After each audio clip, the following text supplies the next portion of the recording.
All right. We're looking way more stable. Hello. How you guys doing?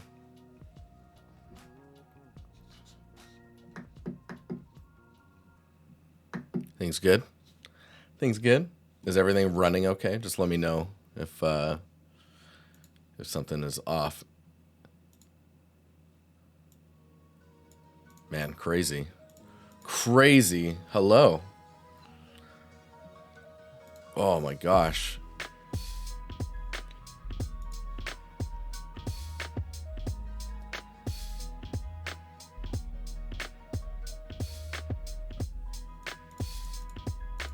Okay. You get Photoshop up here and we'll get started.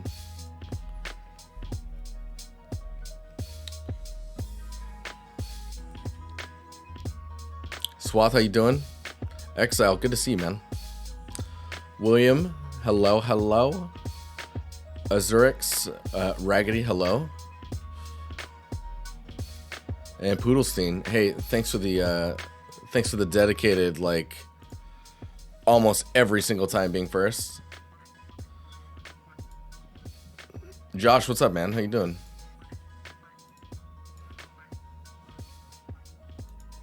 I'm just making sure everything is set up here before we get started. Everything's looking pretty good. Doing my best. Nice. Let's, is this switching now? Yeah, cool. Cool. Okay. Invert this. Bray, what's up, man? How you doing?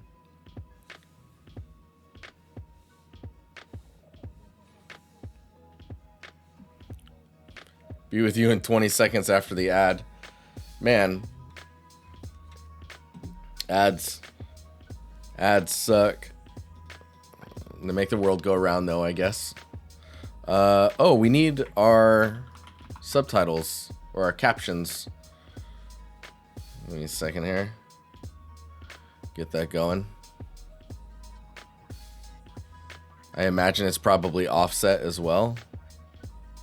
Let's see. Not too bad. It's always just a little off for whatever reason. I always have to adjust this. Like, why? I have no idea.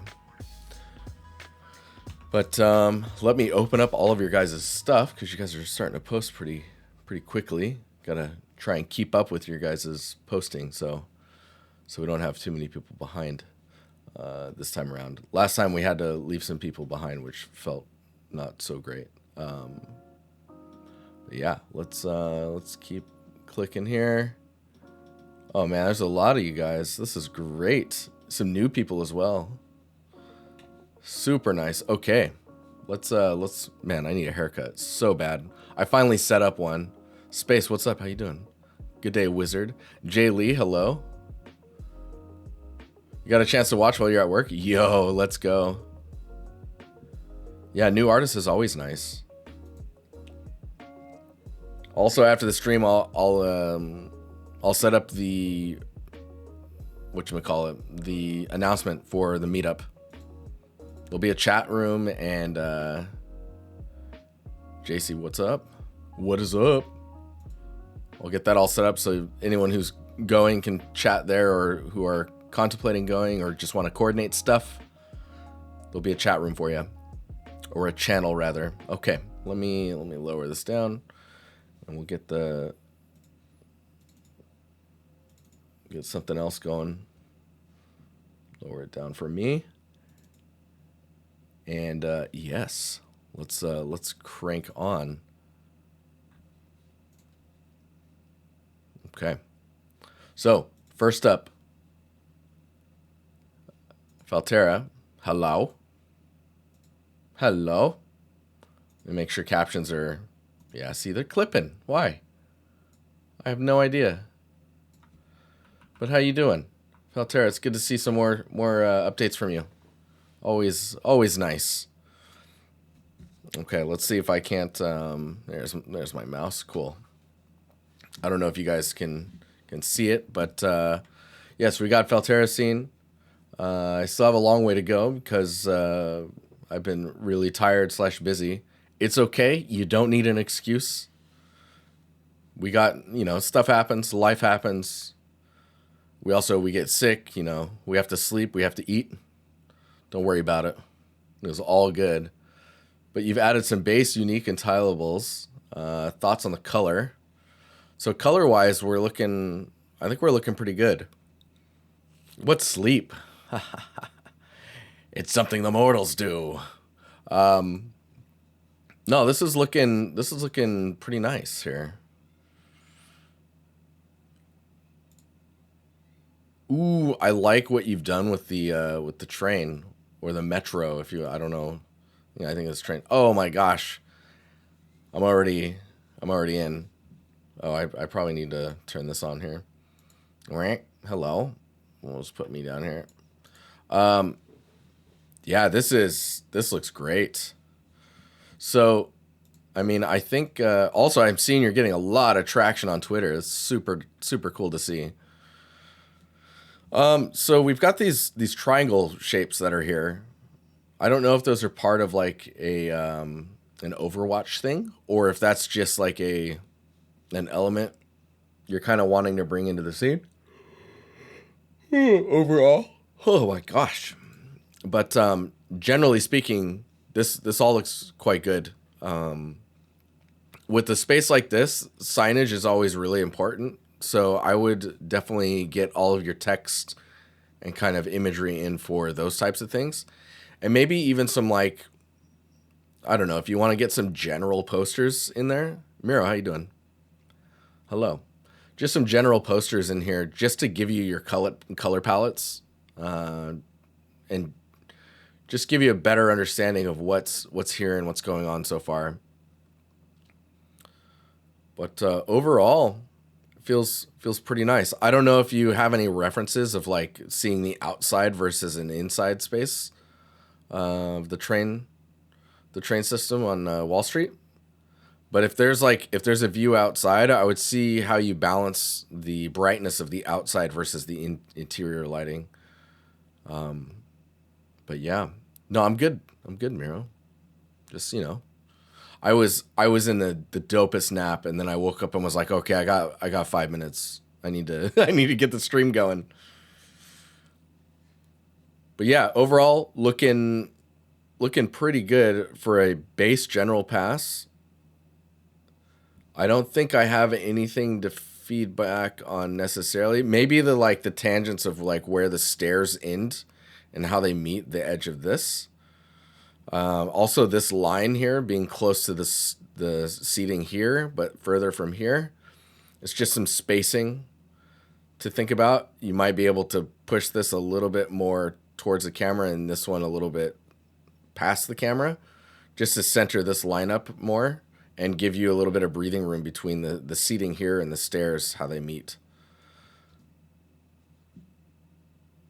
But if I squint as well, it's nice that the food area has kind of got this blue palette, while everything else tends to have more of the green and yellow.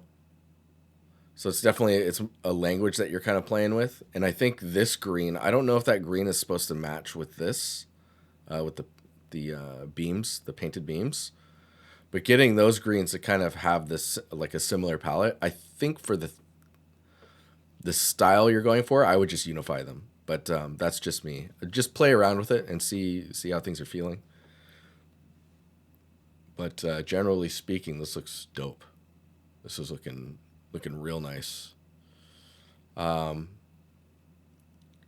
Maybe play with the flatness of your ceiling. See if there's a way to like stylized art is I would say is a bit of simplification as well, right? When it comes to your palette, the simpler your palette is, the better or the easier it's gonna be rather to stay consistent. But yeah, I would look at the modeling of your ceiling and see if there's opportunities to just bring the ceiling up by like 0.5 meter and down by 0.5 meter. Maybe those give you good areas to terminate pipes into and whatnot. But yeah, Super nice. Super, super nice. Looking forward to more updates on this. Cool. Okay, next up is Alino. Is it Alino? I'm probably saying that wrong. This looks pretty cool. Very stylized approach here with the look and feel. I like the leaves and the glowiness to them and the way these are sculpted. I would suggest maybe like, I like the idea of the palette that you have on the ground. Hey, no problem with Altera. So I like the palette of the color choice that you have on the ground, how soft it is. Would be really interesting to add a little bit of geometry and just kind of sculpt this flat plane upwards into the, like, under the tree itself, just so that the roots are grounded, and it'll help you connect the visual, but still give you this look that you're going for. So you're learning ZBrush. So I don't know if like you're wanting feedback on the sculpting, or if you're wanting feedback on the texturing or presentation. Oh my gosh, man, I'm still waking up. On sculpting for the moment. Okay. Let's see here then. Sleepy Jared, dude. It's a busy day. Okay, so I guess when it comes to the sculpting right now, all of your roots are kind of happening at like the same. Let's see if you can see can you guys still see my mouse? So like where the roots are connecting to the tree. Sorry, Poodlestein. Where the roots are connecting the tree, it would be nice to vary that connection point. So they're all connecting around the same spot. And I think if some connected higher and some lower, just to vary it more. It's very subtle and each root is quite similar. I think right now with the swirl here, you get this nice kind of compositional weighting to the side when it's facing this direction, of course. And even here, like you get a shape, right? A general shape when you do that. Having the roots complement that and balance it. Like if there's weight here, maybe there's weight down here. And maybe a root comes out higher up and then circles back around.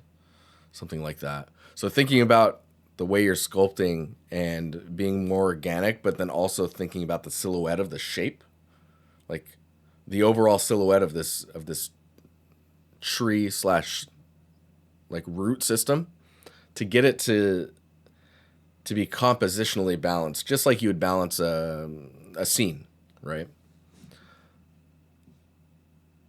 Let me see if there's anything else that I would. Don't be afraid to go too high poly as well. And follow your, like the sculpt lines that you're texturing to. Like the carving or the kind of wood grain that you have happening. Don't be afraid to continue that flow or think about it in a way that like kind of draws from like a style, or like you build like a rule set for the way that these lines form. So they're not too short from each other. Like you're getting some good flow here, and then I like the little crack here that kind of goes into the rest of the wood. It's a nice little fracture there. Yeah, and the last thing I would say is when you're branching little extra branches off of the main trunk, of course it's stylized, but make sure that every time you're branching off of it, you're going no more than like 50% of the diameter, or no less than 50% of the diameter of the original branch or trunk that it came from. So everything always halves in thickness as it branches away. And you have like dual branching points. They usually are offset. So if there's one here, there's one here, that would mean this one's probably going to be somewhere around here. And then this one would just be a continuation ending maybe somewhere up here. Let me see if I can, let's see if we can do this. So if you were to like, so this is coming out here, and this one's here. The flow is going up here, right? So maybe this one comes up out here, and then this one can be here instead of here. So you get this nice flow going.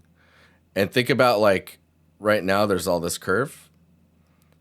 It stops and goes straight down here. Maybe that curve should continue outwards like this and then come back this direction. Right? Think in flow. And you'll probably be in a better spot compositionally. And you can see because this is coming out here, now this maybe can go out this way. Something like that. Let me see if I can grab this. And I'll just reply to your post and just dump it in the chat there. There you go. Cool. Looks cool though. I like it. BHA. Hi, can you please provide some feedback on the lighting and composition and overall thoughts on this work in progress scene? Let's see here. So we've got a few shots. I think there's 4 shots here.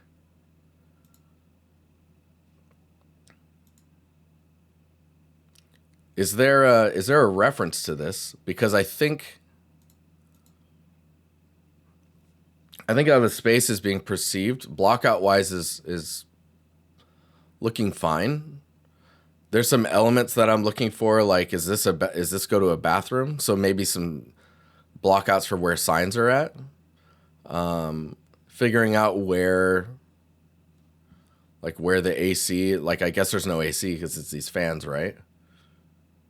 Indian diner from early 2000s. So the reason I asked for reference is because I don't have much context when it comes to like what's an Indian diner from the early 2000s actually look like. And I think there's a clear intention for what's going on here when you look at the tiles and like how they're broken here. When you have stuff like that happen, I would definitely still like somehow get either grout or model in the seams between these pieces just so that we can understand how they're put together. You're now starting to put textures on things, and I think that's a little early. I would actually suggest working more on the modeling of things and getting kind of everything up to like a standard modeled state like you have for the fans. Like they don't need to be textured. Maybe they can be a general color. Like if you know the tiles are going to be this kind of greenish color, just having a green bottom edge here that's got the reflectivity to it that you're looking for would be good enough. But you're also providing some feedback on lighting. So compositionally, to me, there's not really any composition currently. It's like we're just looking at a scene. You don't have any reference. You should always have reference, no matter what. Like pull from something. That way you have reasonings for like why something is there. It also will always resonate with someone because if you pull from reference, you'll be able to... even if you're making it up, the references that you're pulling from, ground it in some form, and someone somewhere will recognize or connect those differences or the similarities between reality and what you're creating. Yes, always have reference forever for everything, forever and for everything. So yeah, what I was saying is like, right now, there's not really any composition. It feels like you're more in a space where we understand that it's an area where people sit. It's near some windows, and there's a lot of tiles going on. And there's maybe a bathroom or like a way to leave, and a counter as well. Now, thinking about the scale of things and making sure that it all kind of makes sense from like a physical standpoint and the modeling, that's the stuff I'm curious about. And then compositionally, it's more about telling a story. Like, what is the story? There needs to be something for a reason why we're looking at this diner, right? Maybe it's something creepy going on here. All these lights, maybe all these are out, and you just have like the outside lighting and then the light coming from the bathroom that's spilling into the room, and you're just relying on the bounce light from those sources to fill the space. All of a sudden it becomes creepy, or maybe a flickering light and it's just really uncomfortable feeling. Also make sure that these are connected to something and make sure there's wires for everything. And light switches, just blockouts for now is totally fine, but figuring out where light switches are, is there like, where's the trash go? Where's the trash cans? Is there any, all those little secondary details? Like you're starting to do the secondary details on the table, more of that. And also I think you're at the point where you can start to actually create the chair, just to get more of the mood or the look and feel across. And when it comes to composition, like I was saying, just focus on a story or telling us a story somehow in this space, and you'll be in a much better spot. But yeah, cool. I think I may have, no, I did not. Sebastian, look at this. That's creepy as hell. A bit older, a month, but hey, why not? Just a thing I slapped together on a Sunday, retexture the door was my main goal. Adding those walls, etc. is just optional stuff I did. Yeah, I mean, when you're building something like this, it's always nice to have it grounded somehow, right? BHA. I'm calling you BHA, but I don't know if that's that's right. But no problem. Hopefully it was helpful. Okay, so adding those walls, etc. Optional stuff I did. 2K texture for the door plus door frame, 1024 pixels per meter. So it looks pretty cool. The door looks nice. They both feel quite washed out to me texturally, and I think it's because they feel like they're covered in dust. If you know what I mean. Like they feel like they're covered in dust. And dust is fine, but I would try and give it a directionality. It might even, man, that looks really cool. It might be worth just having the dust be kind of like how we would deal with snow. There is a dust layer somewhere. I mean, it feels like there's dust everywhere, man. I would try and tell, maybe if you want dust everywhere like this, I would go more extreme on the upper side, like you would with directional, like top-down snow. So like top-down dust is a little stronger. And then you have this dust, maybe tone it down just a tad, and then play with removing the dust through like handprints or touching of the surfaces.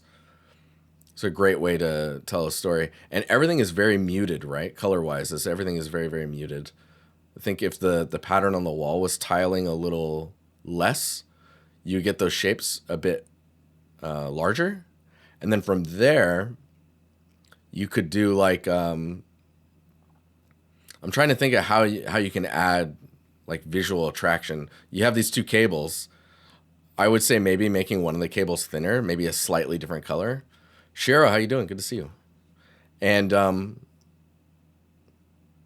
maybe like the wallpaper having a little bit more color to it, which allows you to have this discoloring be more visible in the areas where it's getting more damaged, right? And then, I mean, maybe there's like blood somewhere, or this is like supposed to be an opening, right? But it doesn't feel like it's an opening. Like there's light that should be shining through, or some type of gradient that lets you know that that's a back area, and some like side lighting. It's very subtle right now, so it's very ominous and hard to explain in your own mind. But yeah. Trying to think if there's anything else. Maybe some small debris, like model like a cigarette and like a receipt that's crumpled up, and that's just like a cigarette on the edge of the wall. Maybe some dust bits and pieces, bits of paper, like small little pieces of paper, and like a crumpled up receipt, just to give you that little extra layer of detail. And I think that'd be it, really. You could add a rug to the inside, or like a rug here. I don't know. But yeah, looks cool. Just maybe a bit too dusty. Like it's unifying everything, but it's also flattening everything out surface-wise. Door looks pretty sick, though. Very nice. All right, Poodlestein. I'll throw my rock from the bi-monthly challenge and the reference. It's I'm mainly having problems with making sections of the lower left feel cohesive. It has a lot more vertical shapes compared to the rest of the ref, and it's tricky to make it gel together well. Let's see here. So you are going with more of a, let's look at the reference here as well. So in the reference, at least, you can see like there's not a lot of rounding. All of these are pretty angular. Like if we, can I do, yeah, I can do this. So if we look at like following these lines, this is the language to be shooting towards, right? Sometimes it scoops in, it looks like maybe when it chips. And then it chips, it just drops off. But it's all very blocky, right? Very angular. We do have some horizontal striations that happen in the structure of the rock. And you'll be able to tell too, like even in this reference, like this top plane here and like this plane from this piece in the back are actually parallel to each other. They're like kind of on the same, and the striation follows all the way down the side of that. And then you get some cracks that go down here. That crack, surprisingly, right, is connected to this one. Maybe if you looked really closely at the ground here, there's probably a crack that follows all the way through. And it's this kind of similar language of chipping and chiseling that's happening, but still it's very boxy. And if we hit escape on this and when we go and look at yours, what we're seeing is we're missing a lot of that kind of, let me see here. We can go into here, into the Photoshops. There we go.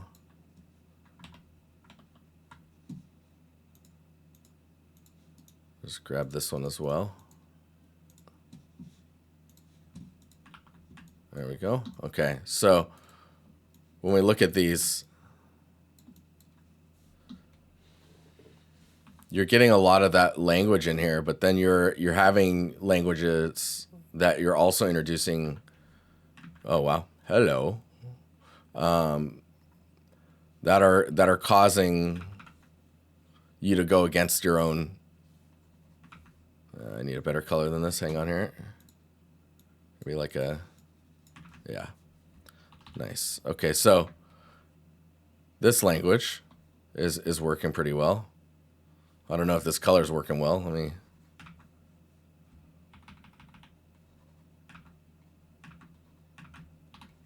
Nice, there we go. Okay, so we have this language going on, and that's good. This language here is a little different. This is good. This angle is good, but you can see like where it's breaking. I think is like let's grab a red here. So we've got this line, this one. If we switch back, we see these ones. That's good. This one's okay, I think. It probably needs to be straighter. Maybe that rounding there is not helping you. This is good, and this is still good. It's just crumbling, right?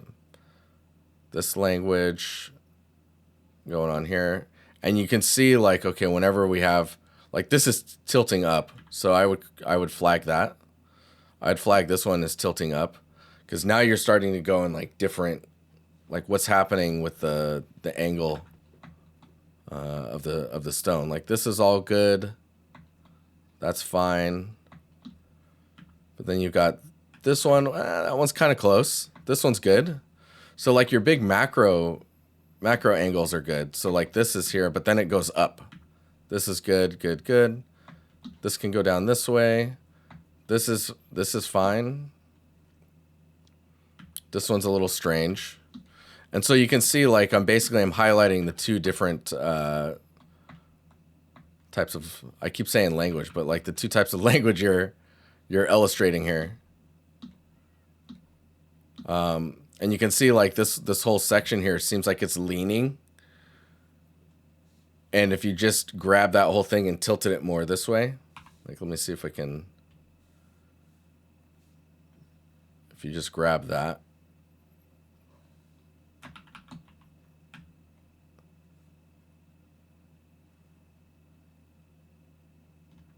Even if it's strange doing it like this, that already kind of helps with getting the angles to all kind of run the same course. But yeah, I think you get what I'm saying. I just wanted to like highlight it a bit and just illustrate it because maybe some others will learn from this as well. Like this one's good. This is fine. And of course, some of it might be just because the camera's going back in space, you know, or the geometry's going back into the perspective.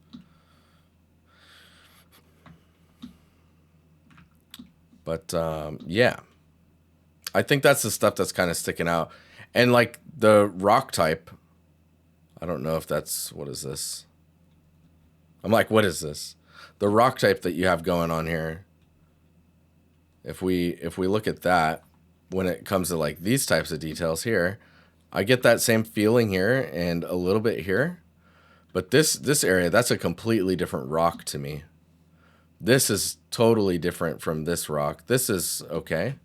This is following a very similar language. Same with this area.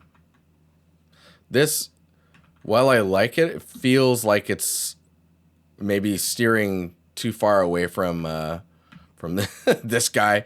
Hello, question. How you doing? You're struggling a bit with making it interesting. While using those blocky chips, it's difficult to not fall into automatic mode. Oh, totally. I totally get you. That's why I say like this is broad stroke, and then refinement is going maybe about this far, maybe even less than that, and just kind of bringing everything to this. And then you get this kind of micro information in like 30% of it, maybe where like things meet the bottom or where there's like heavy fracturing that's happening.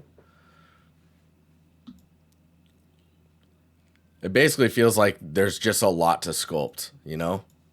There's just a lot there that you're trying to deal with.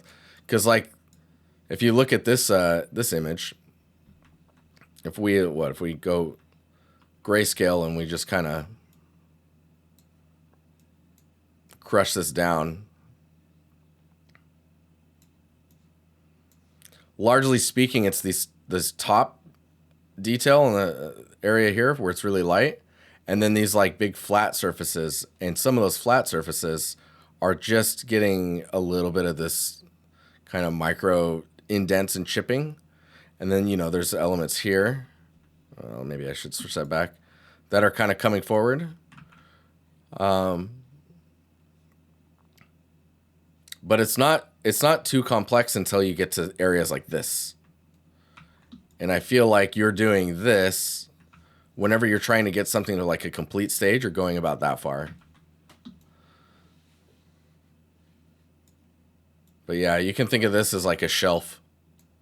And this is like the next layer of that shelf. And then there's a smaller one here, and then a smaller one, and then it kind of goes back to another shelf down here. But yeah, the end result is it's all layers, right?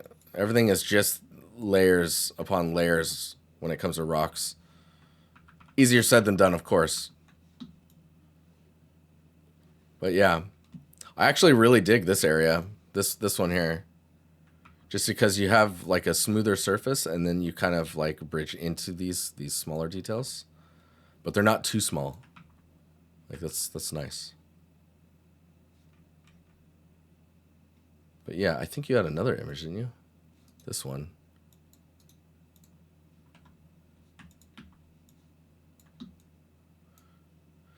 Yeah, this helps a bit as well. Like instead of right now you have this plane. See, this is strange that this is round, right?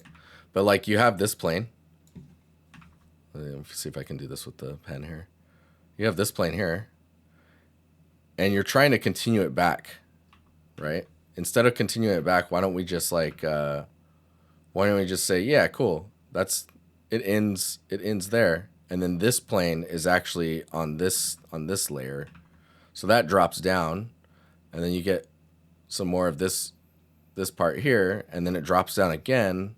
And you get this part here. Maybe this part is also parallel with this one. So bringing this up to try and like match the layers. For example, this here could be the same as like this one. Or like this, the right one can be raised up to match that. This area feels really nice. I like this spot here. And there's a lot of like really good language that's happening here. Or rather consistent. I think from this view, it's actually easier to understand and read what's going on.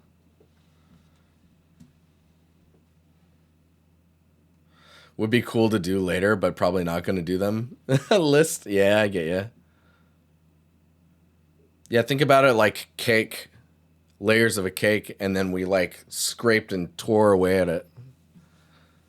And some of the layers stuck around while some just, you know, got ripped to pieces. Compositionally, I would try to like maybe get away from this just being a top. Like take this part, leave it like that, and then take this whole section here and maybe drop it down to here. Just so that you continue that language. Right? Because then you can... am I just drawing on the... Yeah, I am. then you give yourself some space to do, you know, something here that leads into another flat plane that breaks into like this tier down here, and then this one comes out and sticks out here. This piece is maybe fractured off and kind of, you know, becomes its own piece. And don't worry about it all being, I mean, maybe it's not melted together. Like maybe this is its own separate piece. But be careful with like trying to think that it needs to be one mesh for you to sculpt with. You have a whole lot more freedom when pieces stay separated. It's split into subtools. Okay, cool. Cool. Dude, that's super nice though. Hopefully that was helpful. I just kind of went off along the major cracks. Nice. Yeah, that makes sense. All right, so now we got David. Let's go back to this. Oh, this is looking cool. This is looking really cool. So I'm not sure if you're let's go around and look at the references as well. Don't forget to activate your windows. I'm going to assume by this little bit of text here that we're actually looking at Baghdad. But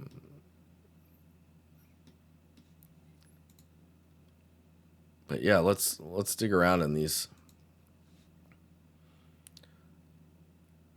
So my feeling is that you're modeling everything, right? But you haven't gotten to like any of the texturing of stuff and whatnot. This looks like, is this in Unreal? Oh yeah, you even said in here, the golden age of Baghdad. Currently in the blockout phase, just wonder what you think so far, or thus far. Won't be on the stream, but I'll be watching the VOD later. Okay, cool. Well, I think my comments, and maybe since you're not around, you can't tell me otherwise, but you were making these pieces, right? And I want to see or know how much of it is... Here, let's copy this and we'll bring this into... How much of it's modular? You know? So we look at this image, and I want to know, like, did you model this upper area here? Man, that is so cool looking with the sticks. These like little slats. Did you model this whole like upper area and like you're reusing it over here? I hope you're reusing it, because you should just have to model this stuff once, right? And the idea that like you can texture this piece, and then maybe like this piece looks twice as long as the other one. I would hope that it's just split here, and this is one used 3 times, you know? Some tangents I want to highlight are things like where we're running into the arch meeting the edge of this. I'll use red here. So those are things to watch out for. I would be very careful in like letting those types of things meet. Also, I'd be careful with this inner edge here being too thin. Like, it may look accurate in real life, but if it goes too thin, it can become this visual artifact that you'll see in your 3D work as it just renders. Otherwise, you're getting some really cool lighting going on here, shadows and whatnot. Let me go to this image here. Let's copy that. We'll bring it over as well. I'll just do this. We'll just mark it all in red. It's fine.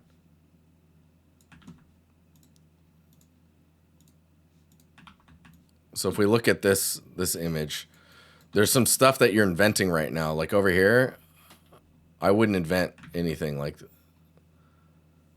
I guess it's this stuff. But you will benefit definitely from making things narrower. So I would suggest going more like maybe about that far. You know, maybe bringing your scene in that much closer. These awnings are also really nice for like narrowing your scene. Let's see if I can just like. There we go. I'll do that. Nice. Okay. So I would definitely, I don't know what is on your reference board, but I would find a whole lot more reference and figure out like how these pillars terminate at the bottom. Because right now the pillars feel a bit strange to me. But again, I don't have reference to go off of, so I could be very wrong.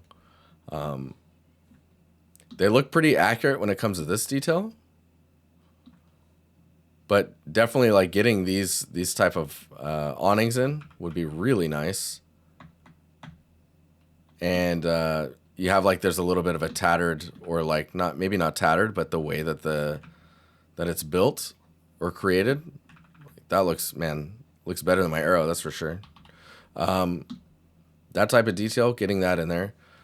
Think about your like you're starting to get them back here. Think about your secondary elements, which are going to be things like this, like the pottery, the pots, and like any of the stuff to, even if you just grab like a plane and curve it, just so that you get that curve of the ground, just where the side kind of lifts up a bit and it's a little bit more organic, that's going to be quite nice. And I think will really aid in getting those details across. If we look at like, oh man, I was concepting or drawing on this thing again. Hilarious. And see, because everything is very opened up, it doesn't really get the same effect that you're seeing in the concept. Like you don't have the ability to drape. Like I think you've got like drapery coming across here. If you narrow the street out, now it's like, maybe it gets like that much more narrow. And then you can draw stuff across and connect things to the other side of the streets. Maybe you connect from here over to the other side of a building that starts maybe about here, right? So there's room to work on the composition overall, just by getting those types of details into the space. Let me see what else we might be missing here. I would block out these types of tables. And again, like any of the baskets or pottery, this one's really interesting as well. Hola, Keith, how you doing? Dude, 37 months, tier 1 sub. Thanks a lot, man. Thanks a ton. Really appreciate it, dude. Oh, this is cool too. Like see all this visual language Oh man, today with language, what is happening to me? Getting a lot of this type of communication across. I'm like, what's another language? Communication. Next word, holistic. Like really taking the visuals that you have here in a holistic fashion. Like you have all of these details. All of that comes together will really tie your scene together, right? Mr. Worldwide. I think those are what you can do, but I definitely would narrow your street. All these little props I was talking about, like the tables and the awnings and stuff, those will help squish the space, give you a bit more overlap and really shrink it down. I think you will really benefit from that. And like I love this type of stuff here. Let's see if I can just like this area and like how this kind of comes over and it's literally blocking the entire street. And then it just goes on and on and on backwards into nowhere. That's so nice. And there's like another arch here. You can do that with just this one piece and you can move it around and shift it. And then once you have like, if you have this as like its own piece and this one, and I would say maybe build like 5 of those, 5 different ones. And you get this thing going on here too. These like lanterns and stuff. It's like all these elements, they add to elements or details that pull into the space. So yeah, I would definitely look into that. Look into those details. Let's see. We have a few other angles also. Let's see what we got here. See, this is not. You do have the lanterns and whatnot. So, or the light sources, pottery. I just think about it in kits instead of like, okay, I'm gonna make this one. Okay, I'm gonna place it a bunch of times. What I do is make like 5 different pots. Make like 3 different types of tables. Then place them out. You know, and then you're like, okay, I've got the tables. What can we put on the tables? Okay, we got this kit of like 5 pots. How do we arrange these pots in interesting ways? That's how you quickly populate a space with very few props. And when you build that logic and reasoning behind how everything is put together, using the small list of props you put together, it fills up and you don't even have to end up making a ton of stuff. Those lamp variations will look nice in the arcs on the left. Oh, like here? Is that happening anywhere in here? So that's another thing is like, you could do that. I think there's a lamp right there. But you also have to be careful that you don't go too far away from the look. Also, right? Man, there's some really interesting under details here. So that writing, this is like understanding and learning about how, like what paints were being used could be really good. And then having like, maybe it's like gold text or it's just another type of paint. That would go a long way. Like what type of colors were present then that were used? How was the paint applied?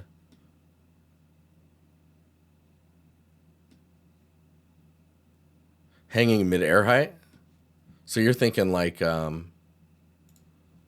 let's see here. You're thinking if it was like right here or yeah, like right here. Like it's coming down and it's here or so. Eon Prism, how you doing? Dude, we don't have very many critiques tonight, so you guys feel free to drop anything in there. If not, I'm going to start working on my own stuff. But yeah. Hey, Jay Lee, have a good one, man. Is that a threat? It's a promise, sir.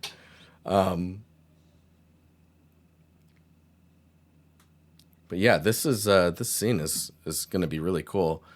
this could easily turn into a bunch of stuff you have to do. So really think about it in like sets of stuff, like 5 pots, like 3 lanterns maybe, or 3 light sources, like breaking down this building into pieces that you can reuse elsewhere.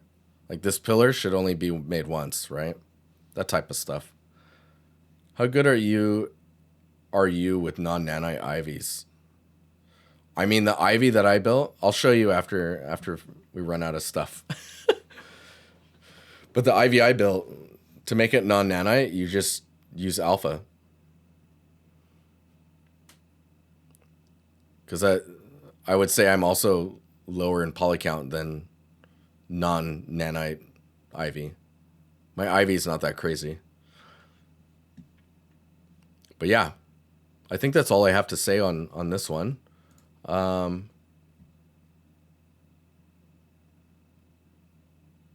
It's either Jace or JC. Can you give me an overall feedback on my first environment? Let's go. Let's go. So for my Term 3 Portfolio Production 1 class at BCIT's 3D Art and Animation Diploma program, I decided to create, man, that is a whole lot of information. You could just like say for my class or my program. Is this you, Miro? Mirowin? I decided to create a full environment from beginning to end in Unreal Engine 5. Oh, it's not Miro. Okay, got it. Cool. This environment is based on the ancient temple concept by Samuel. Is it Bandini? Undergoing this project, I learned so much more about modeling, texturing, lighting, composition, as well as other aspects. I mean, it makes sense if you made everything in here. So what I would do, first of all, I would link this concept artist in your description just to make sure that you're linking credit back. Huge thank to instructors and mentors. Dude, super nice. If they've got art stations as well, you can link them in here. Oh, did I skip you? No.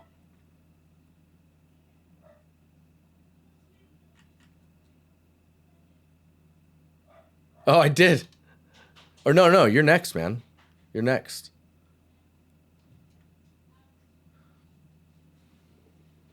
Rude. Exile, I'm tired, okay, man? I'm sleepy. I'm sleepy. So yeah, let's take a look at this closer. So first of all, for a post, we just scroll through here. This is nice. I like to see the final lighting unlit, roughness pass. This is always cool to see. Progression videos where you're doing blockouts and whatnot. It looks like you had a pretty clear idea of what you were going for right from the blockout, which usually has a whole lot to do with concept support. This is nice to see some modularity, nice to see some materials. Really cool seeing it rotating and just like showing the surfaces. The angles you have for your... Oh man, I'm gonna yawn. So sorry for anyone who yawns right before me, or right after me, rather. Compositionally, it's quite good. I like the water too, with all the like foliage growing in it, all little like algae and little leaves and ivy and stuff like that, just kind of everywhere. So, oh, this is nice too. Good job having the camera moving right from the get-go. That's really good.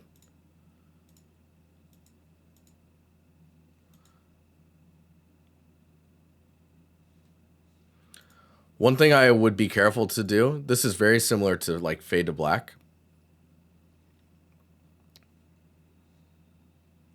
Caldir, if you want to post that in the critiques channel, the stream critiques channel, just reply to the person and you could totally add that to their post. That way they can get some extra feedback. It's not just me, you know. Yeah, so treating the depth of field coming in is very similar. Who was the person? You'll find them in there. is David. But yeah, if like you look at this shot, the depth of fade is very similar to fade to black, or fading out of black, or fade to scene rather. And it should be treated the same. So you fade in, or you unblur, you gain focus, you switch to the next shot, you should continue to have focus. Like there shouldn't be a shift again. Like this should all be in focus for sure. Let's see if we keep going here. Like this one's good. It's all in focus. I'm really impressed that you're showing everything up here. Just because like usually people hide that stuff because you didn't put anything up there. Holy cow, Tobias. 67 months. How you doing, man? I hope you're well. It was good to see you, man. But yes, let's get on to the feedback. Let's do that. So the second blur is just too distracting. I wouldn't say it's distracting. It's one of those rules you wouldn't do. You just if you're giving us focus in the beginning, you don't take that away again and then give it to us again. You know what I mean? Maybe you take it away at the end. It's just like fading to black or revealing the scene from fade to black. Okay, so next up is I wanted to look at this buffer. So definitely the main thing that's holding your scene back substantially, like the step up in quality would probably, like, let's say we're looking at the scene. This is your first full environment, right? So we got to take that with a grain of salt for sure, because it looks great. Now, the final shot, like the look of the final shot is so strong. And I would give this like a rating out of like 10. I would put this somewhere around like a 7, right? If you author your roughness, because I'm assuming this is your roughness pass right here. To have unlit roughness. So your roughness pass, just seeing this image, I can tell that you don't understand roughness yet. Or you're playing with it, but you haven't really locked in like how it works or what it does. Oh man, Shiro, thank you. 2 gifted subs, let's go. So if this had relatively accurate roughness values per material, immediately I think your scene would improve by 1 or 2 points. You could be at like an 8 or 8.5 in quality. So understanding the range at which that can go would be really good. So, for example, Stone, maybe we should just look at, let's do that. Let's do this, and I'm just going to give you some rough estimations. I'm going to take this one. I'm going to drag us over here. I'm going to just look up.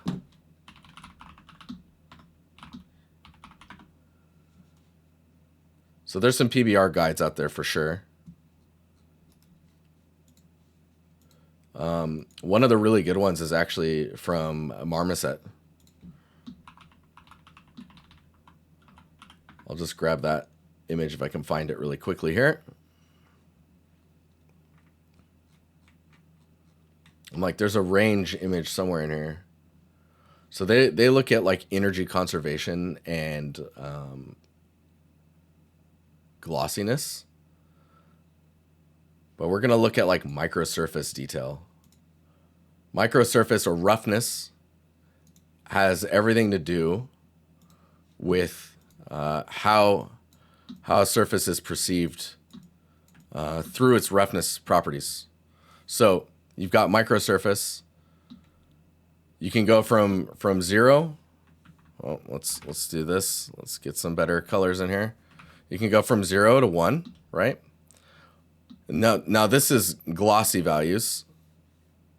If you're looking at roughness, roughness is going to be sitting at like, roughness is also 0 to 1. And if you're 0, it's opposite of glossiness, relatively speaking. So if your glossiness is 1, it's like a mirror or a diamond. And if your gloss is 0, your glossiness is 0, you're sitting somewhere around like ash. And it's the inverse with roughness. And I'm not claiming scientifically that this is like that I'm spot on with this, but it's basically the opposite. So this is, let's say this is ash, and this is diamond. So when you think about this range, what does that mean for your work, right? A lot of people will push down to 0 or close to 0 for glass or windows to try and get it pretty close. And then they start to go further up as they go rougher and rougher. So if we were to take this image and flip it, can I just do that? Oh, I can't, because I've just been drawing all over it. Let's just flip this horizontally, and we'll pretend that this is 0 and this is 1. So we're looking at roughness now. So with that, let's just get rid of this, and we'll just move this up here. So for your scene, we're literally going to dissect the surfaces here. Oh, this is probably a perfect. Just screen grab this. We'll paste this here. Okay, so we'll think about this as like 0.5. And you can do like a variation of things, right? Let's say that we're gonna go with, like, for this stone, let's say that this is like a point. Oh, hang on here. I'm gonna bring this up here. Let's say that this is like a 0.6 to a 0.7. This looks like a dried, like stucco-y type material. So it's really dry. Maximum maybe 7.5. Maybe 8.8. Leaves, depending on how like glossy you wanna get with leaves.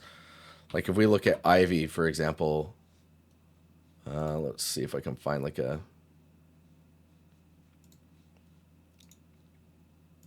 I think I can use this image. Let's try. We'll copy that and paste it here. Nope, that's not okay. Cool. I'm screenshotting it. You look at this ivy, you see this highlight here, or this highlight that just kind of follows the whole side, or this. That's sitting somewhere around here. Somewhere in that range.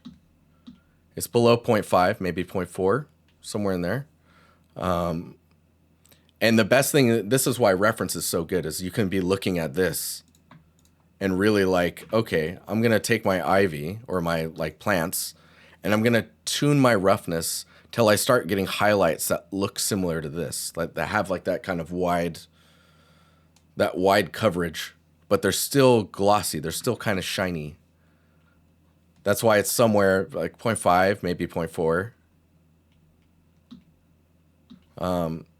With this stuff, nerds, what's up, man? With this material here, this is going to be going more into like, and especially here, like this is mossy looking stuff. This is more like dried ground, diffused surfaces of different attributes. So like maybe your sticks are going to be like 0.6, 0.7, but then like the leaves, maybe those are even drier. Maybe those are like 0.8. Is there dirt under it that's kind of like becoming more wet? We're talking about roughness range. For one of the recent pieces we were just looking at. But like because your scene is very, where are we at here? Your scene is very wet, right? There's a lot of moisture here. So of course, where there's moisture with PBR values, things are going to be going more this way as they become more damp or wet. And so you can see also this surface feels a little flat. Like the normal information that's there is good. Getting roughness variation between the elements based on like how dry or how damp they are is going to help you. And when you think about dampness, or like when the ground is kind of wet but the leaves are dry and the branches are maybe dry, that means that you would increase the saturation. So saturation goes up, value goes down as things become more wet based on how porous they are. And that's like how well they absorb water, right? Or fluid. So like, for example, marble is not going to absorb anything really. So the value doesn't change. You just see the droplets of water on top. Waterline decals on walls. Yeah, all that type of stuff definitely would help. So like you see, like you have your wall here. There's some darker values that are in here that I'm not sure where those are coming from. Like if that's your ambient occlusion, I would not put that in your material and just let it like do its thing with Unreal. Moss is a very different type of surface. I would say moss is sitting a bit higher. It's probably 0.8 to 0.9. 0.9 being pretty extreme, but you're going to be thinking about moss very differently when it comes to like the fluffiness, trying to get that fluffy look. And that's usually through a Fresnel, and it's a lot of shader work. That's making that happen. It's not complex. It's just it needs to be treated differently. Like I was saying, this is maybe like 0.4 to 0.5, depending on the highlight you're getting. Like the highlight you're getting in there is pretty similar to these, right? Probably need some subsurface attributes. And because the leaves are so close together, they're going to melt together really easily. So keep that in mind. This is also probably sitting close to what we're seeing here. So this is also equal to above. And yeah, so thinking about those attributes like that will really help you in your range of what you're doing with your roughness. Now that's just talking about general roughness of the surface. You know, we got a little deep into like what's happening with roughness when you think about the sticks and the leaves individual of each other. And like when we go back and look here, like I don't really see any roughness of the ground. But think about like, okay, your stone right now is more of the ash value. If we brought that down so it was more sitting at like 0.7, then you can start doing things like adding decals that give you more range. So probably the best thing to do is to start with a base value for your roughness. Let's say your stone, 0.7. Then you think about like, okay, where's the water coming from? Where's all the moisture at? Where's like Joyous in chat was saying water line. What is that? Like that's where the water can go up to, right? Maybe when it floods in there, the water goes up and you get that kind of water line. And that changes the color of the stone. It also will maybe leave behind sediment, like little bits of debris and stuff that's stuck to the wall and then they dried there. Or like just mineral deposits from whatever was in the water, just dried. And so maybe you get like a lighter edge around here.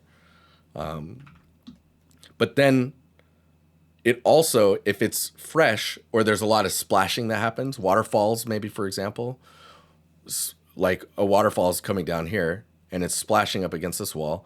Now you have an opportunity to add information here that is more in line with the roughness, maybe going down to like 0.5 or 0.4 when it's wet. And then remember that the saturation goes up, value goes down. And you can do this with a decal. You can do it with a mask in the shader. You can do it through vertex painting.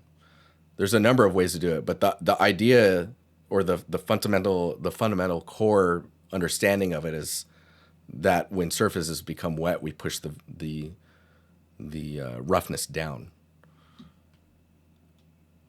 As long as it's a porous surface. If it's like, let's say this is a slab of marble, the water doesn't absorb in, right? And it just sits on the top. the roughness of this is going to be pretty low, zero 0.1, zero 0.2 maybe. So you get that nice little like highlight on the water edge. But then the marble will retain its whatever roughness it was at, and the roughness under the marble, which you don't worry about until we start getting into substrate materials inside of Unreal 5. I think it's 5.1's beta of substrate. Then you start dealing with multiple roughness and like specular attributes, but we're not gonna worry about that for now. But yeah, long story short, roughness is everything, and it will continue to be everything, and possibly become even more complex in the background for us. But yeah, think about like Shark saying in chat, the surface will be even more roughness breakup. And the dust on top of the stone is a different roughness value. That's how you can describe, like, if we're looking at the side view of a stone surface, and it's got like little chips and dents and divots in it all along the surface, like this wall piece. You can see there's little spots there. Oh man, what am I doing? Imagine those little spots, these little dents, these little divots. Dust and sand and stuff that can stick will fill this. Maybe not all the way to the top, but it has an area to collect in. And that, at like a really micro level, means that it's even more rough than this surface here, where maybe that's doing this roughness up close. And then you've got this little area with dust in it. Dust is like super micro noisy. So it's just bouncing your light all over the place, right? And that's what causes you to get into this range. So where it's dusty, now your surface starts to have like little areas that are much lighter, and then areas that are like maybe this is 0.6, 0.7, and then this little divot area is like 0.8 or 0.9. This is how you'll get that variation. Things are going well, man. We're gonna post the meetup information after the stream. But yeah, this is largely known as microsurface. And what roughness is doing is trying to simulate this microsurface. Shokri, what's up? Oh, you're playing the DLC. Super nice. All right, well, I just went on a tangent about roughness for a while there.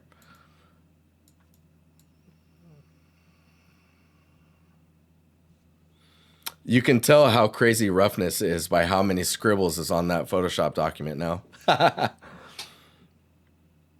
Not wrong. But yeah, the only other things I would mention is like making sure that your leaves are more separated so they don't blend together. Looking at a shader model for your foliage so that you don't get as harsh of shadows and you get a bit of subsurface attributes going on. Looking at the shape language of your vines that are going up this pillar. Those are very stylized, or like hadn't looked too closely at reference of like how those grow or how they look. This area, generally speaking, I really like. This feels really nice.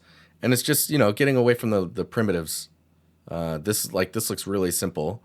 And like, why aren't there some dirtiness on the edge here and like maybe a little bit of moisture, or even some of the growth of the plants onto the stone?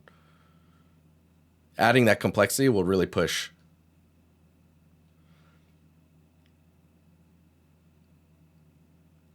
Yeah, the stone's quite clean, generally speaking. But for a first scene, hot damn, dude. Jesus. Nice stuff. Cool. Let's now that I've tangented for so long, I'm sure there's other work to look at.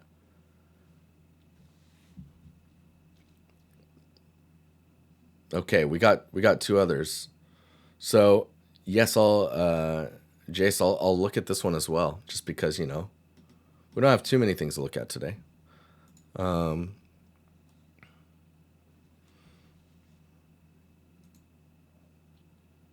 So think about geometry and making sure that you add enough, like your wheels. Without the wireframe on, I would still be able to count the edges. Double that and it'll look much more round. And you can save geometry in other ways. Like if this top here is like hard material, like these loops aren't needed, right? This loop maybe not needed. These ones definitely are not needed. Adding geometry where it counts, like where you will actually benefit from the geometry being there, where it changes the silhouette. Oh, really, Polygon? Oh my gosh, bro. Might have to dive in again. You can see how like this area here and this piece here, how these come together, solving how those meet and making sure that it looks logical and how stuff connects, extremely important. Because you need the believability, right? To really make it happen, to make it feel believable. This also looks quite dense to me. Probably look at that closer to see. Yeah, see, there's some extra loops here that aren't necessarily needed.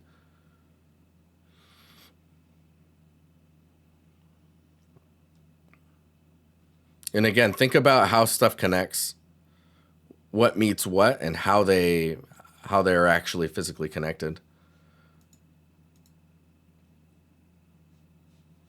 Let's see what else we got here. Yeah, I don't have much else to say on this other than maybe like putting some more boxes and stuff up here. It feels like this should all be filled up with things.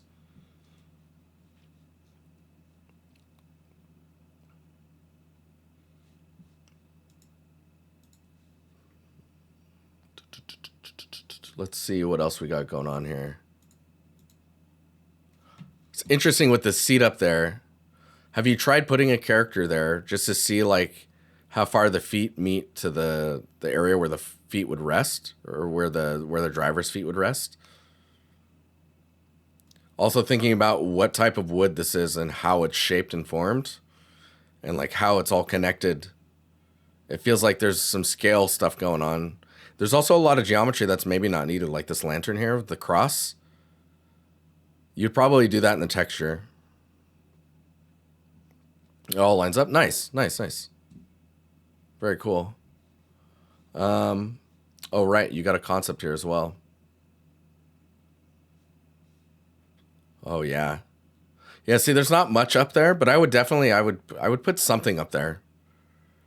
Just seems odd that they wouldn't fill it with... Oh, that's cool.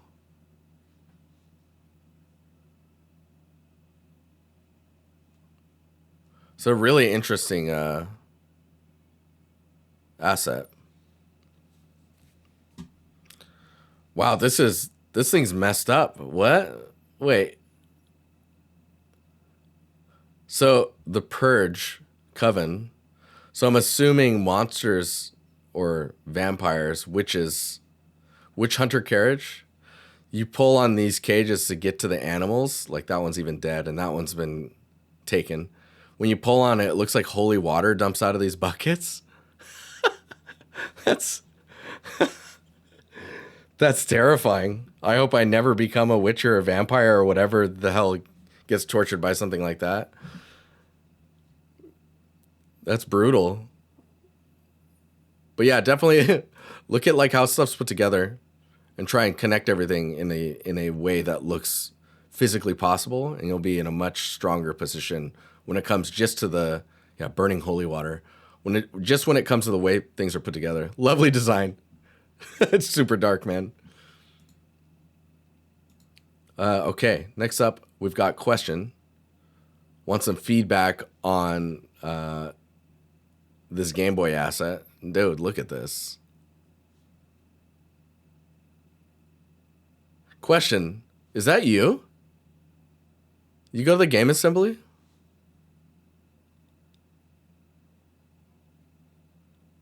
That looks like a crown to me. Dude, how did I never know this? Or have you told me and I just have forgotten? So, first thing that I will say, this is the first time in a very long time that I've been impressed with the Game Boy. Because Normally it's just a Game Boy. You've been mega lurking? Oh, out from the shadows. This is the first time in a very long time where I've been like, oh, snap. That's not just a Game Boy. That is a freaking Game Boy. Like the screen. You have a nice shadow going on here. You've animated the screen. I don't think I've seen a screen animated of a Game Boy.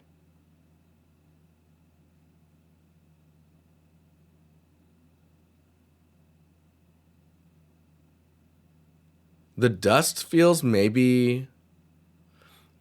I think the dust feels like it's done in post. Is that a post-process thing? Or is that in-engine?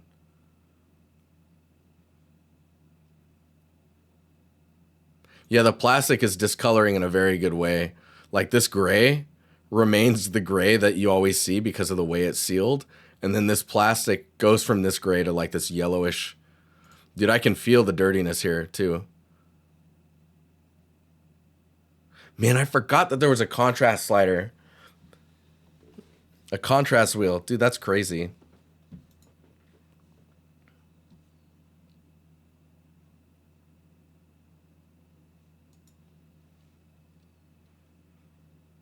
So I don't remember there being a little hole here. I guess this was for the charger, right? Or to power it, because like these are for earphones, aren't they? It's an engine, but could definitely have done a better job with the alpha. So the alpha is not bad per se. It's the fact that it's always in focus. In the shader, the material for the alpha itself, on the left panel, you can actually set it to render before the depth of field, and then the dust will also be affected by the depth of field. Super, like I would replace the video if you could go back and do that. This is solid though. This is really really impressive. Like, see, this is what I usually see with Game Boys, and I'm like, yeah, cool. Like the rendering here really shows it well, and here I feel like it's a little bit more hyper real.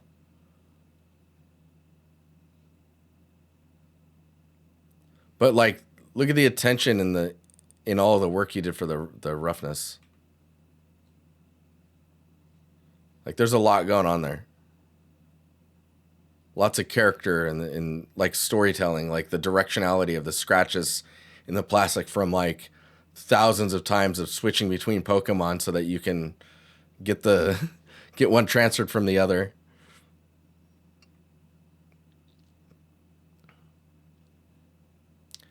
This is a great presentation as well. What? Oh my god. So these feel a little strange to me, and I think it's just the way that you're diffusing the surface to try and get the details to read. Like the outlining is just a little too intense. It's like a little too high in the contrast. Oh my god. Really? That is interesting.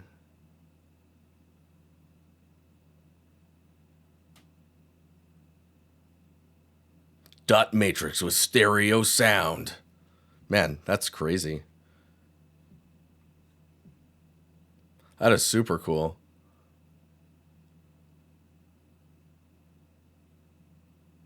Wow. Yeah, you've nailed the screen depth. Like, I think in this angle, it starts to feel like the screen is maybe a little too dark around the edges, or like you start to lose information around the edge. But was it really? I can't remember if it was really like that or not. Either way, this is really cool, and I think what's happening is some of the details around the Game Boy are starting to show the lack of resolution. Just because like everything on here looks so refined. Like let's see here. I don't think you need I guess this is you going through the ideas of it. These two I think are nice to have. I don't think you need this. I don't know if you need this either. This is good. This is really good. Nice and keep and keep. I would argue you maybe don't even need this image because you can just freeze frame here and now you have the same thing. So you're trying to keep your scrolling down. You feel young here? Nice. Nice. That's good, man. Me too. Me too. Shh, don't tell anyone. Yeah. Yeah, so I'd remove this one. Keep this video. Keep this. Keep this. I want to see your UVs. Like the wireframe you've kind of answered here. I want to see how you packed it all together. This is good. I would replace this with the UVs. I wouldn't have this image here. And this is cool. And I mean, this one's cool as well. This one though it's funny because like it's not necessarily progression in the same way that you expect from a video like this. It's more like you have the props and you're just moving stuff around, trying to find the angle that's going to look good, and then you fell across this one for the end result, right? This looks great though. I still like. I just want to stare at this. Like this, you could sell that as a background, dude, and people would want that as their desktop background. I'm sure Nintendo would probably chew you up and spit you out, but you can call it the Fame Boy. Ninfacto Fame Boy. But yeah, really cool. Really well done. I have to sign in now. They'd still find a way. They're really good. Fake Tendo. I'll just leave this up and yeah. I'll find a way to I'll log in after the stream and like it. Okay, I'm gonna go through everyone on here now, and Josh, we did skip yours. We ended up skipping yours somehow, even though I was like, no, you're next, and then I just kept going. Hopefully Josh is still here. All right, let's dive into this. That is so funny.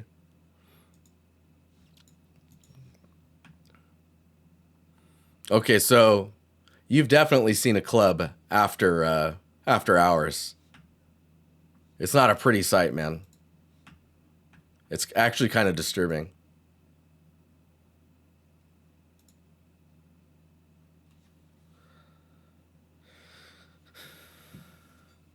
It's the Bar Post Empire meetup. I hope you guys wouldn't trash a place. And Betos has been there. Singing his Eminem. Oh my God. So.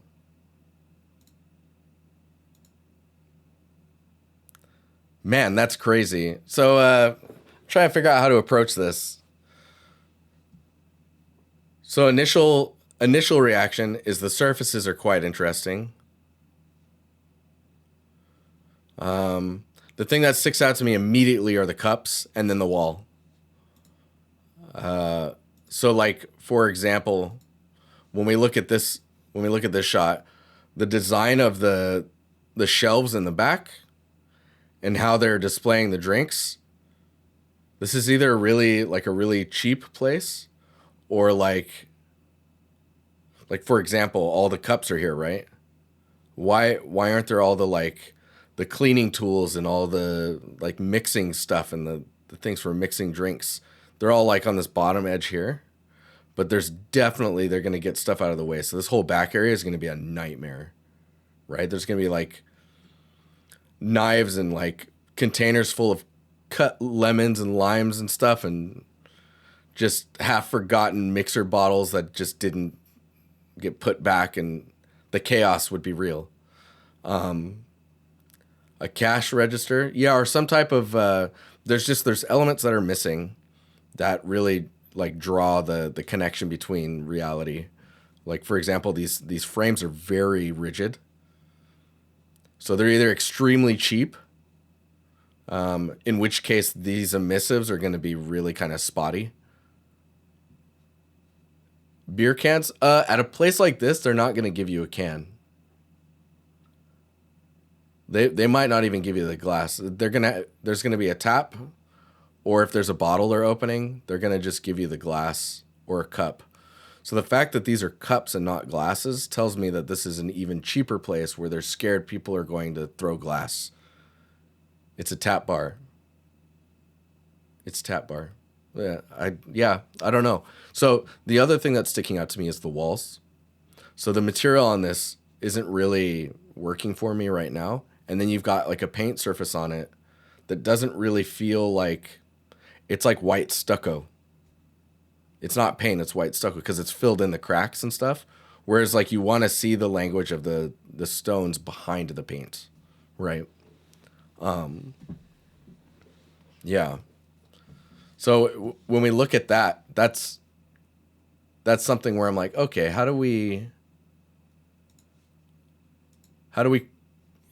get those details in to really like draw the place together as like a real location?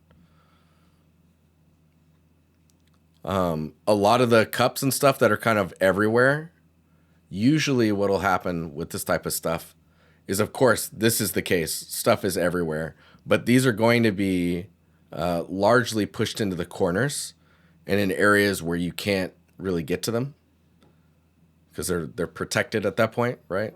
They're like under the seats, like really close to the edges. They're like tucked in here. Stuff on the table is going to tend to be standing upright. People just leave it. The table details are usually pretty intact. And yeah, like this corner's all types of sketchy, man. We need like a trash can there. We need something that like makes it more of a V shape so people can't get like pushed into that corner. You don't want corners in clubs. These always are bad. What else we got here? So when we look at this scene, this is very difficult to read. There's a whole lot going on, and everything is very like on the same plane of visibility, right? So like the upper area right now, you've got a lot of these lights are shining light onto the ceiling.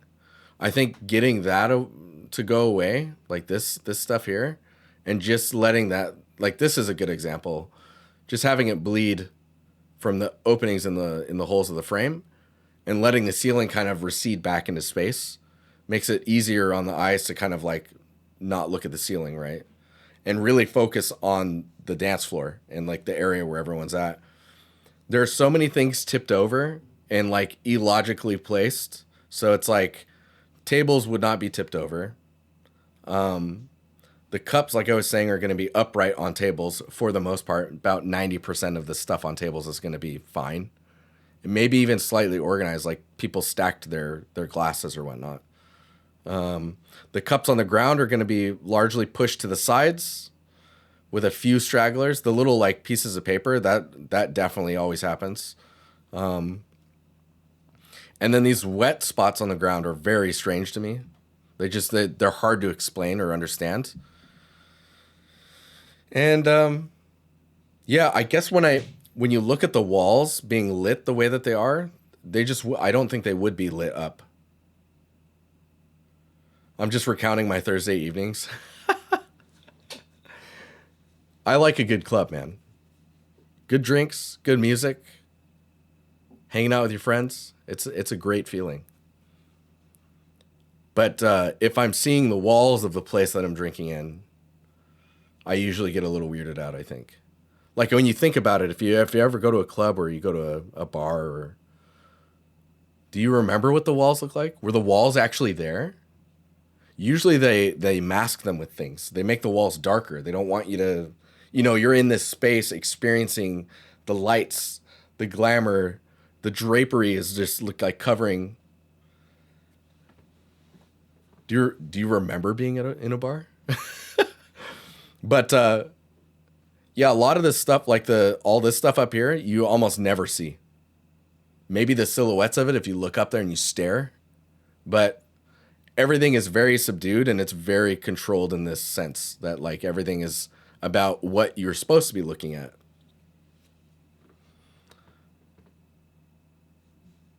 Yeah, you're talking about the lights near the wall? Yeah, I think if you were to have maybe lighting that's more accustomed to like what the bartenders want or need, it'll probably start to feel more natural because the focus should be on the bar table, right? And then what the bartenders are trying to do. You could also go with like, if you wanted the walls to be lit, you could do like underlighting. So like imagine the upper floor is all underlighting, where the walls are getting hit with lights from below, and then they gradient to nothing so that they just kind of fade into the ceiling. That could look cool. The other thing I was going to mention is the little emissive edges here. These are very thin, and I would probably thicken those up. And it would be very strange, I think, to have the bracket covering them up. Like maybe the top one's fine to be covered, but the bottom one, you just want that continuous line. If it was twice the thickness and a continuous line, feel pretty good, I think. Stairs as well. You should probably be careful with adding too many emissives, too much glowing to the stairs. Trying to think how to best describe that. Usually you'd want maybe the bottom one and the top one glowing, and then maybe like the lines going up the sides, because then it's visually it's leading you up or down, right? Instead of this wall of lights you have to climb up. That I can imagine that would be especially disorienting after a few beers. But yeah, I think that's mainly what I had for feedback.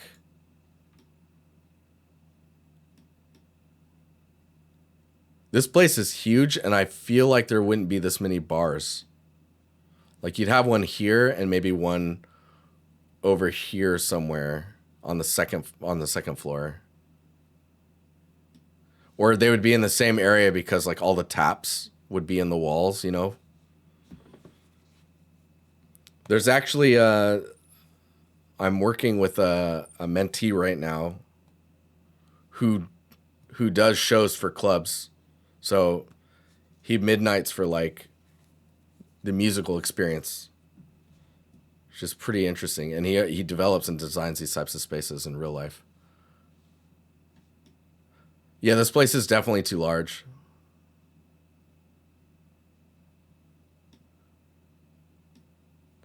But yeah, hopefully that was helpful. Think about readability, and like where you place your lights will control how busy the scene is. You can make a space this large feel smaller just by what you can and can't see as well. So keep that in mind. But yeah, super cool. It's quite an interesting. You guys always post very interesting stuff.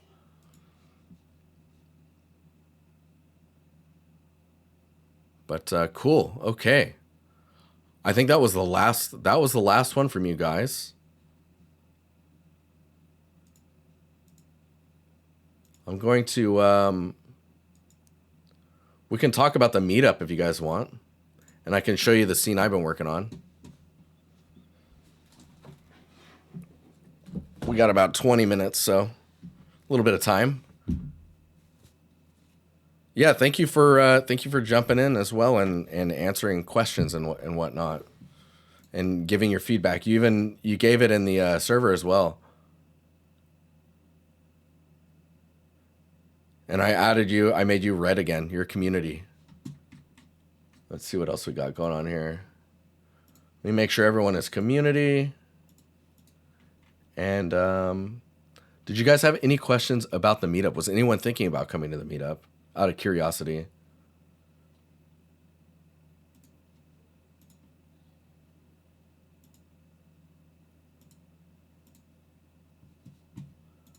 Where? It's going to be in Sweden and Copenhagen.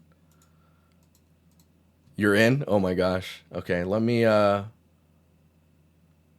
pull up the site and I can show you. So I haven't really told anyone that it's live, but it's just been kind of floating here. So if you look up at the top right here, there's an Empire Meetup 2023. So if you click that, you can sign up here. I'll link this in chat. Maybe 92%. Oh my gosh. But yeah, you can sign up and chat. I think the next one, just to be honest, I think the next one I would like to have in North America, just to, hop over there. The first one was in 2020, right before COVID slapped us. And that was in Nottingham in the UK. That was super fun. Can we meet Maru? I don't think if I'm going to be honest, I think Maru will have a heart attack and freak out on someone if there's people trying to meet him. He'll snap, man. But yes, I've highlighted some locations to meet up. There's the Friday agenda, which is just like if you end up being around. I'll settle for you, Jerry. Oh man, you can have all the little hairs that are stuck to me from Madu. How about that? I've located a few spots that are interesting. These are all very close to where I'm from, like where I'm at. And on Saturday, we go to this location. I've made a map for you guys. Sorry, you're all blind now. I made a map for you guys of all the places that I thought were interesting. I still have a few more to add, and then there's some in Copenhagen. Just game dev locations. There's food and drinks, parks and sightseeing. Important locations like where certain meetups are at, where the airport is, because you would want to fly into Copenhagen. Getting from Copenhagen to Malmo is like literally a 23-minute ride. It's very fast. And then I'm just continuing to add information in here for frequently asked questions and just making sure that you guys have all the information you need. Around this time, the weather should be pretty good. Should be. And the sun rises at 5:14 in the morning and sets at 21:12. So it's a nice long day. And Refn is, I would say, is the main place we're going to. This place is sick. It's very cool. They have tons of different types of food here.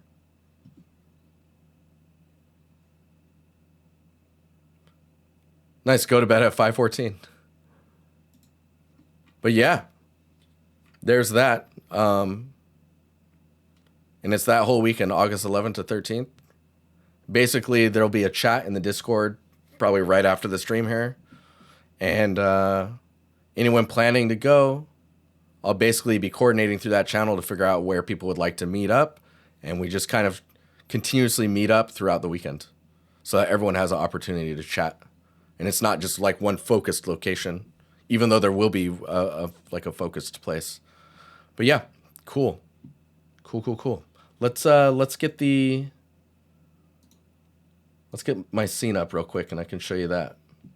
It only took me 4 minutes to pitch that to you guys. Nice. Oh, also I've been writing stuff for the Empire University. If you go up to news here, you can see like whenever I've posted an article. If you like the articles and you want them emailed to you, there's a subscribe here as well. And all of this stuff goes directly into the Empire University, where I'm putting like all the documentation and articles. So like I did one on detail normals recently and like how you set those all up. And then I probably need to go further. I need to format this one, but this is variation masks and how we got those working. There's some fun stuff in here. So this one needs to be detailed out a bit further so that it's coherent, but should be good. Let's get that scene loaded here. And yeah, I just want to try and get this all cleaned up and formatted. It's getting cleaner, and I started adding level design stuff as well.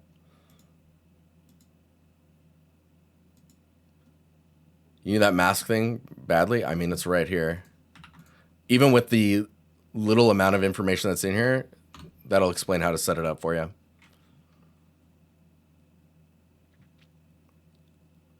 Hey, it's no problem, Space. That's why there's that Patreon link right at the bottom of every page. But let's dig into this scene. So you guys were talking about Ivy and like making it industry friendly or like non-nanite friendly. So this, to me, this is honestly non-nanite friendly. And if I'm being honest, TechArt would probably like it more because you're not using alpha to do this. So the alpha test is going to be much friendlier. But let's open up one of our levels here. I'll save that because there was some syncing there. Who? No overdraw in it.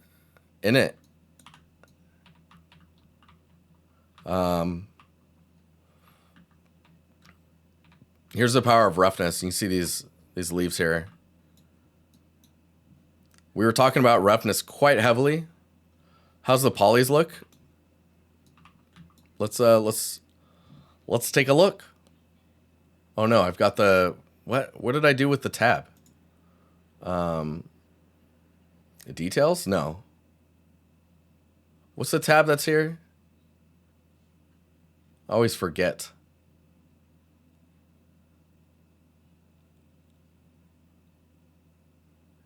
Is it details? It is details. Thank you. Okay, so let's put me here. I don't need to be in that panel. There we go. Hello. Thanks, guys. Let's open up this prop and we'll just kind of drag it here and we'll take a look. Okay, so if we go to wireframe.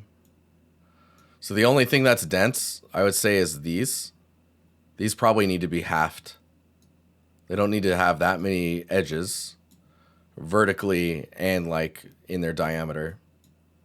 But the leaves themselves, that's pretty good. You could go a little lower. You're nobody. Oh no. Man, I saw the terms change and now I'm thinking about closing my Twitter. But yeah, that's basically it. Oh, one thing that I learned recently, you might find this intriguing. So,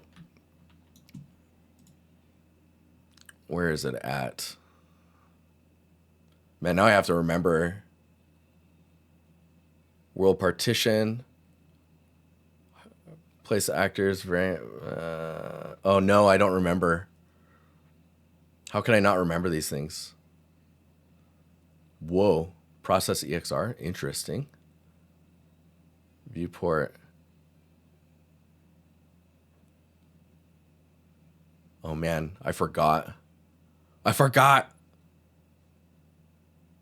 need to look it up again. Cache statistics. Resource usage. Oh, that's interesting. No, there was a window I was looking at. It's basically the window that tells you, someone in chat probably knows as well, that basically tells you all of your mesh usage, your texture usage, all of that data. I feel like it's in this window. It kind of looked like resource usage. Oh God. Nope, that's not it. Optimization views, maybe? No, it's not in here. It was like literally showing you all of your textures and you can like control in order which one you're looking at. Man, that's going to bug me.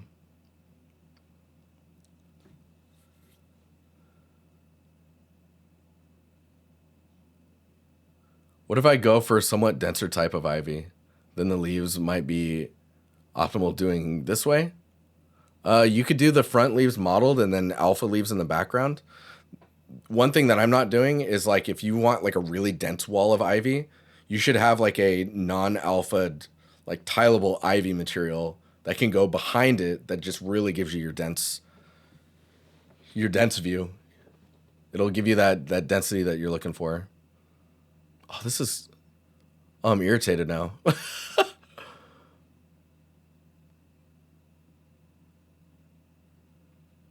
Start opening every window. I mean, I could do that. It's not these, of course. No. World partition, no. It's not that. Layers. Audit. In here. Statistics. Oh, here it is. So this is really good. Like, really good. Because you can look at, like, you can look at texture stats. And we can find, like, okay, this texture. Like, where is this coming from? This is a 4K. Am I using it? Like, why is that 4K? Current dimension. Max dimension. Okay, so you can see I've been lowering them. So this is a really good way to figure out, like, okay, how do I optimize my stuff down? Yeah, this specific thing is one thing I have not written down because I write everything down. But you can guarantee now that it's written down. But you can see like formats as well and like how much memory it's taking up. Primitive stats. We can look at like how often something is placed. What its try count is. Like what's crazy? This thing. Dirt B. This thing's crazy apparently. This thing's probably the densest thing I have. Which makes sense. Yeah, checks out. Is it not nanite? That's hilarious. It's not. Okay, well it is now. I'm converting it to nanite.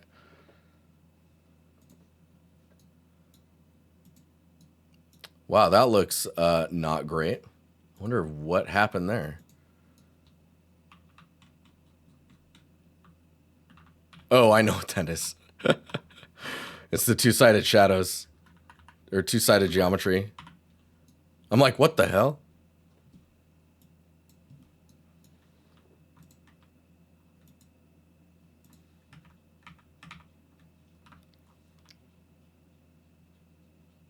There we go. Okay, cool. Cool. Just putting some raw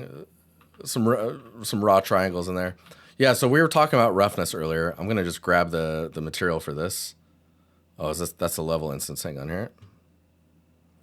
For the ivy.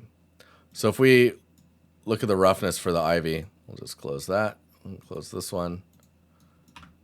The joy of roughness. You can see we've got some nice highlights going on there. If we look at the roughness, if you really diffuse it, then you don't get the reflections of the sky in it, right? And there's a balance there for sure. And again, it's really like looking at when do you like how rough is too rough or when is it too shiny? Right? So there's like looking at the specular highlight based off your roughness value is going to be a lot. It's going to tell you a lot. But I'm going for quite a like stylized look, so I think turning it up a bit is totally fine. Mark, what's up, man? That amount of polygons are crazy. It's like when the old TVs got no signal, constant flickering. Dude, I don't know what you're talking about, man. I'll show you polygons. Is that enough for your streaming buffer? Yeah, the floor ivy, man. See, none of these are nanite right now. I don't have them turned on for nanite.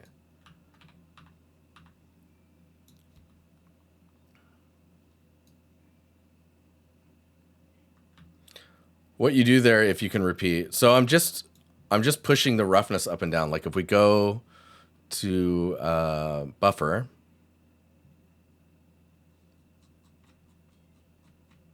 And we go to roughness. You can see the roughness of the leaves. And all I'm doing, let me select one of these. That's weird that some of them are lighter than others. What's that about?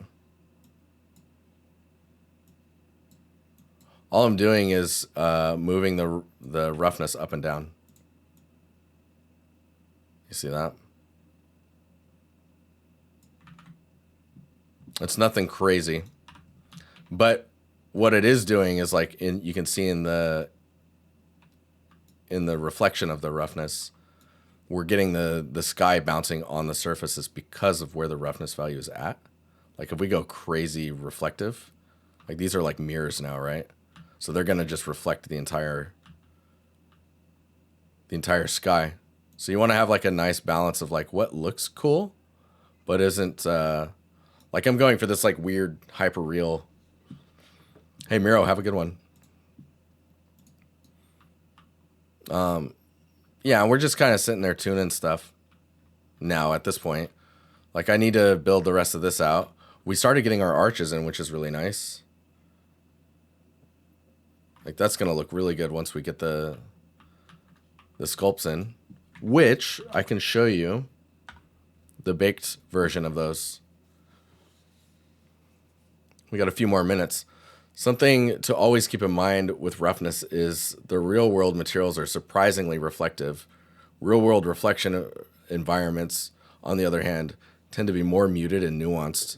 So your in-game roughness is always going to be a compromise compared to that. Yes, very true.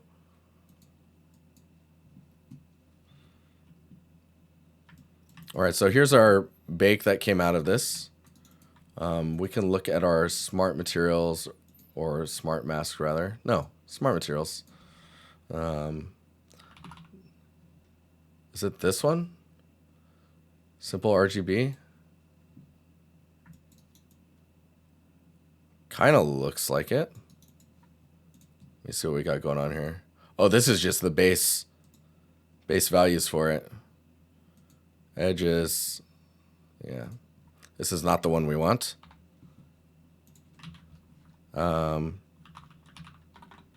Shadow of the nanite. There it is. Yeah, maybe this one's a little bit more. Yeah. This one's nice. So gold, of course, we need to make sure that's black because there's no gold elements on there. And then we've got our moss, which to me, that doesn't really make any sense. So we're going to have to re-author that a bit. Then we got our edge detail, which could maybe use a bit more range. And then our Drime grippiness, or grippiness, we should probably re-project those so that they make more sense where they are dripping from. And yeah, once we get all that stuff in, then I can split all these up, and then we'll have all of our pieces. That'll give us our arches for the rest of the for this scene here. I'm going to use the time we have to export out the normal.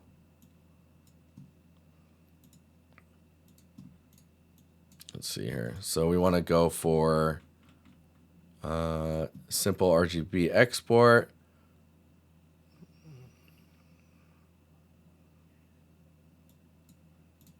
Sure, EXR, why not? Wait, is that the right normal RGBA? No, that's not right. It's this one. Yeah, there we go. But yeah,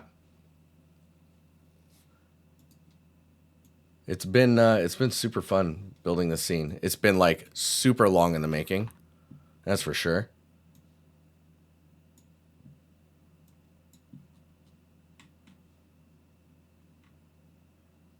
I'm gonna do this. There we go.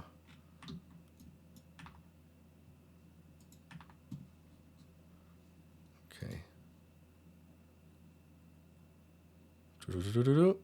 Show and explore. Pick that as my path. A new folder, arches. Select folder. Export. So ruins is kind of turning into your thing. To be how long has it been since you jumped in here? But yeah, definitely. It's so true.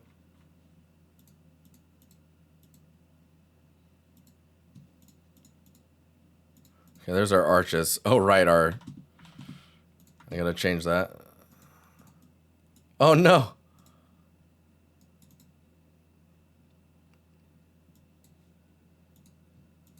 Okay, I got... What? Texture sets. Layers. Okay, cool.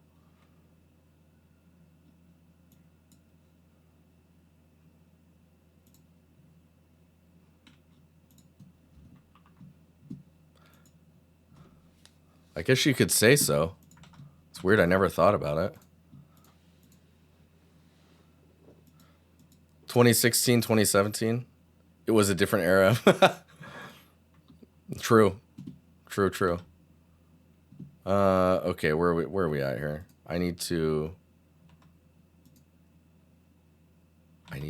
set up a material for these. Oh man, my brain's kind of not. My brain's failing me, guys. Like which? Oh my god, frame rate. Why? I don't know if you guys have noticed Unreal sometimes just tanks in frame rate for whatever reason. Okay, I'm just gonna duplicate this and then move it to arches. What? No, why?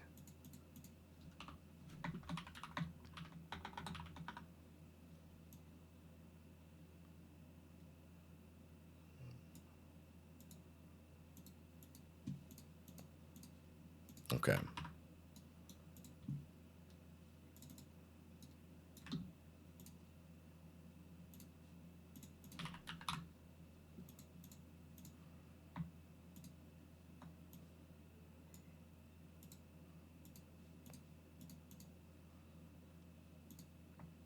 Okay.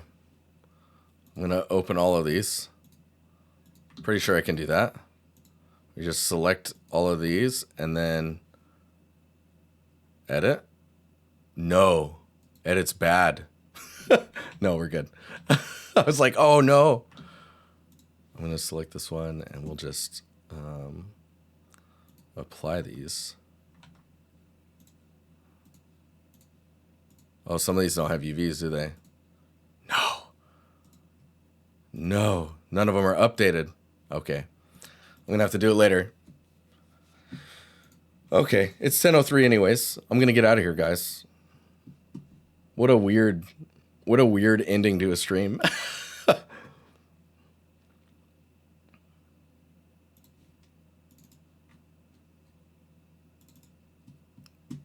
But yeah, no, I'll be back on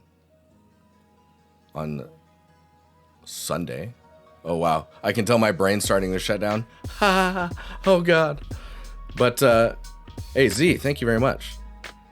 Yeah, the roughness talk, we went a little deep into that one for sure. It was super helpful. All right, cool, good deal. Love and peace then. Love and peace. But yeah, thank you again, guys, and I'll see you on Sunday, or I'll see you in the Discord. And if you're thinking about joining the meetup, don't forget to just sign up through that thing, the sign up link, just because yeah, it'll help me understand how many people are coming in case I need to change something. If you're just coming here and you're wondering what the heck's this meetup you're talking about, there's another link for you. All right, guys, I'll talk to you later. Have a good evening, and yeah, see you Sunday. Peace.